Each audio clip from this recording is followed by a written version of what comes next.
Që është me rëndësi me u thonë, e kemi thonë disa herë, po vazhdoj me përsërit, është se është e vërtet që rrethonat cilat kanë qenë me 28 dhjetor, ajo ishte një strategji dhe një plan i hartuar kogja mirë i Albin Kurtit edhe në bashkëpunim me Vjosa Osmanin për me i bë zgjedhjet me 28 dhjetor, kur dikun rreth 600.000 bashkëdhetar kanë qenë fizikisht në Kosovë. E ku 200.000 prej tyre kanë votu në Kosovë. E ta ashtu e po edhe ndikimin e tyre të familjarët e tyre dhe sigurisht që ai rezultat ka qenë i pritshëm, që nuk kemi me pas me zgjedhjet e 7 qershorit. Për shkak se nuk ka shans teorike. Pyeta për shkak që po diskutohet edhe shkuarja madje edhe në një palë zgjedhje të reja. Kështu dalë aty.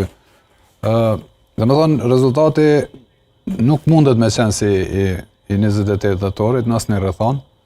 Për shkak të atyre që i ceka, e para, e dyta, këto që e tha Xhani pak më herët, është gara, e kemi një garë pak më serioze në këto zgjedhje, për shkak në mes të Albin Kurtit dhe Vjosa Osmanit. Është shumë e vërtetë që Vjosa Osmani e ka arritë dhe e ka pru vetëvendosin këtu ku është, me këtë përqindje.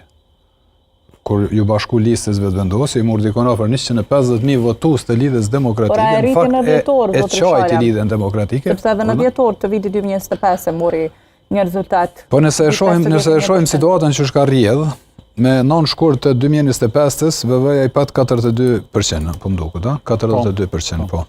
Zdia ju kujtohet, po një 3 muaj përpara ka qenë një përplasje mes Albin Kurtit dhe Vjosa Osmanit në atë kohë.